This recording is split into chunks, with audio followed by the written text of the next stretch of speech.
पंचकुला जिला के कालका विधानसभा से विधायिका शक्ति रानी शर्मा एवं भाजपा के जिला अध्यक्ष अजय मित्तल ने हरियाणा सरकार द्वारा दीनदयाल लाडो लक्ष्मी योजना की घोषणा किए जाने पर मुख्यमंत्री नायब सिंह सैनी का धन्यवाद किया है।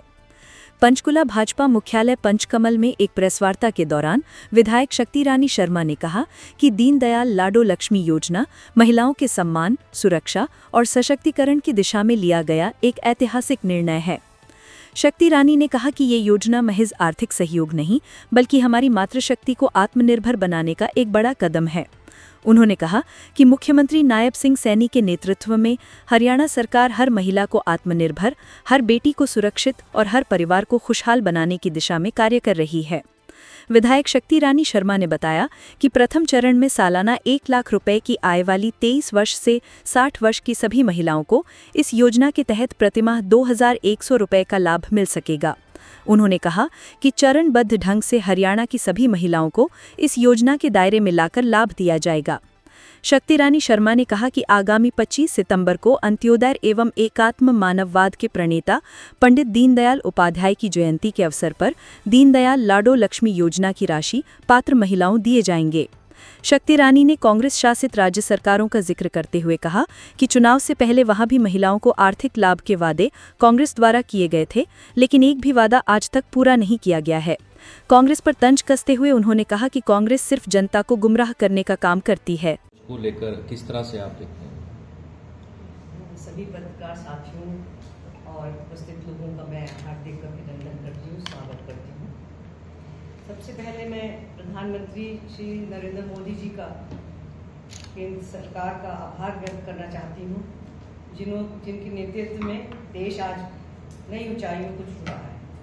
पिछले 11 वर्षों में गरीबों का, किसान, युवक, मातृशक्ति और सशक्त बनने के लिए जो योजनाएं शुरू हुई, चाहे वो प्रधानमंत्री आवास योजना हो, उज्ज्वला योजना हो, आयुष्मान भारत हो, किसान सम्मान निधि हो या जल जीवन मिशन, इनसे करोड़ों परिवारों को लाभ पहुंचा है।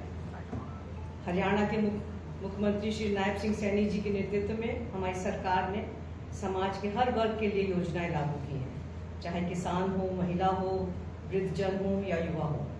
हर वर्ग को विकास की मुख्य धारा से जोड़ने का काम हो रहा है।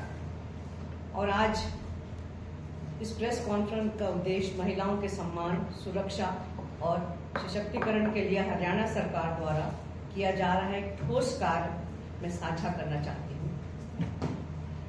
मुख्यमंत्री श्री नायब सिंह सैनी जी के नेतृत्व में हरियाणा ने महिलाओं के उत्थान और प्राथमिकता दी है। मैं आपसे कुछ मुख्य बातें समझाना चाहूँगी। आज मैं विशेष रूप से बात करना चाहती हूँ हरियाणा की ऐतिहासिक योजना दीनदयाल लाडो लक्ष्मी योजना के बारे में।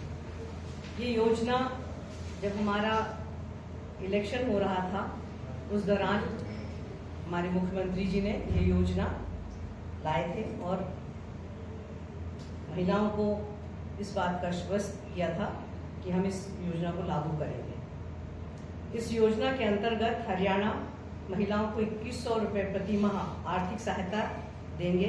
ये लाभ 23 से 60 वर्ष की उम्र की आयु की अविवाहित महिलाओं को मिलेगा, जिनकी आय 1 लाख रुपए से कम है। 5000 करोड़ का निवेश विशेष बजट रखा गया है इसके लिए। यह सिर्फ आर्थिक सहयोग नहीं बल्कि हमारी मातृशक्ति को आत्मनिर्भर बनाने का एक बड़ा कदम है। हमारा सपना है कि हर महिला आत्मनिर्भर हो, हर बेटी सुरक्षित हो और हर परिवार खुशहाल हो।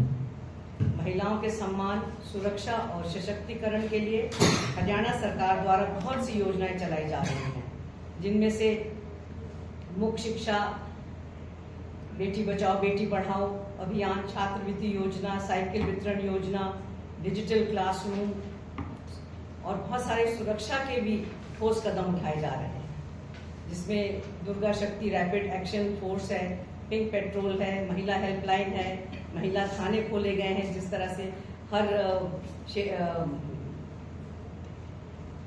करीब 33 महिला थाने खोले गए हैं।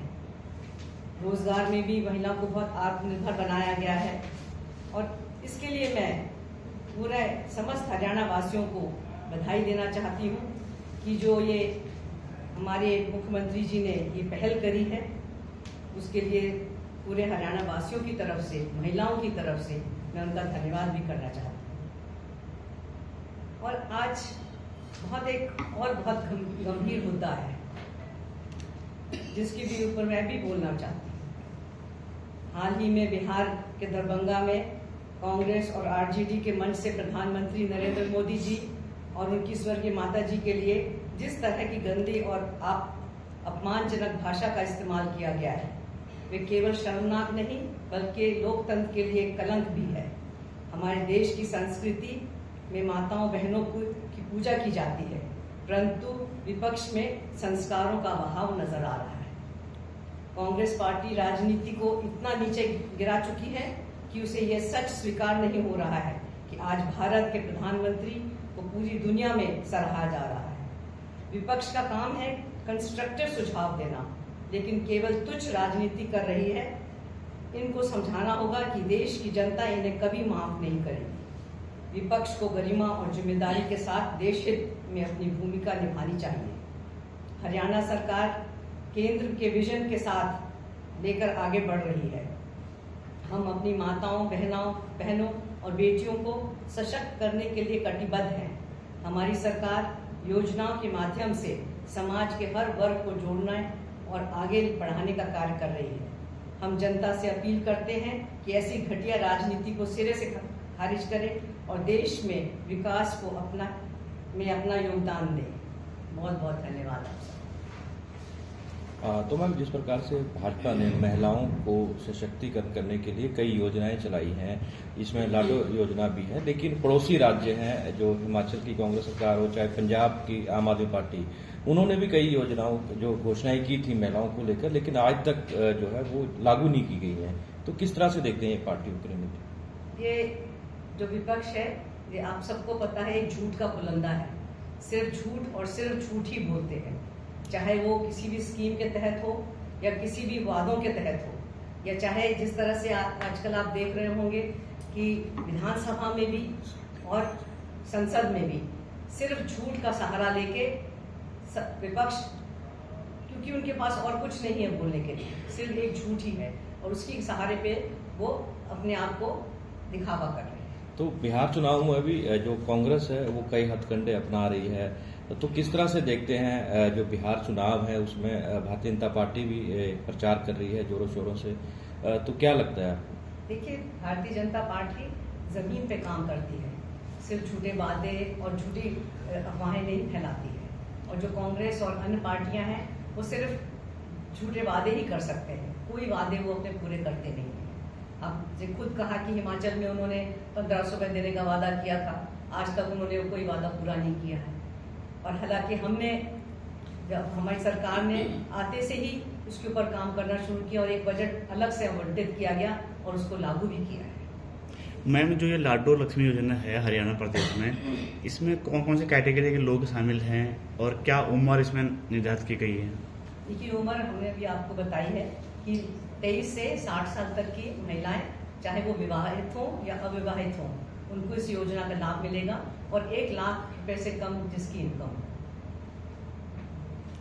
मैडम, केजरीवाल ने कुछ दिन पहले प्रेस कॉन्फ्रेंस कर उन्होंने आरोप लगाया था बीजेपी पे कि अमेरिकी राष्ट्रपति जिस तरह से टैरिफ लगाया है भारत पे, तो भारत के किसान जो हैं वो बर्बाद हो जाएंगे। आपकी पार्टी कैसे देखती है इस चीज को? देखिए, हमारे प्रधानमंत्री जी हैं, उनका कहना है स्वदेशी अपनाओ, और उसके तहत हम सब अपने आप में ही और इस चीज़ के ऊपर उन्होंने बहुत पहले से कार्यक्रम करना शुरू कर दिया था। आत्मनिर्भर भारत इसीलिए बनाना चाहते हैं वो कि हम किसी दूसरे के ऊपर डिपेंडेंट ना रहें।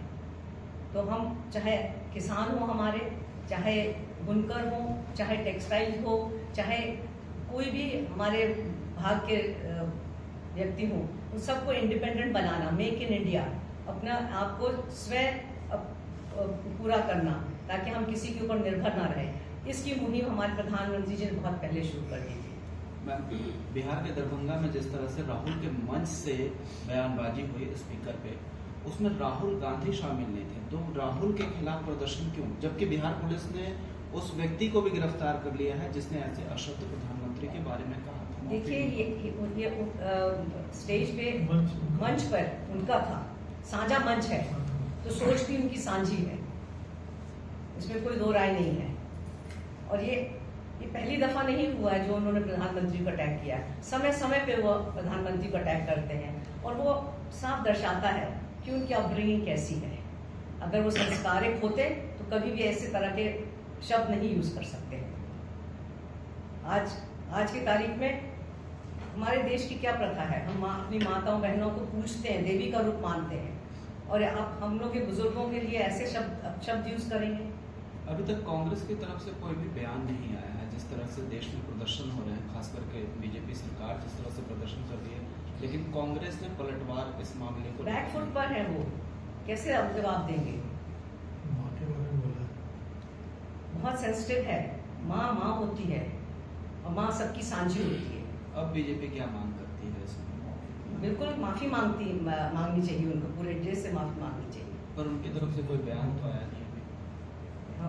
हमने तो मांग रखी है जी। जनता जवाब देगी इसका। देश की माँओं का अपमान हुआ है, जनता जवाब जनता इसका जवाब देगी। ठीक है मैम, थैंक यू।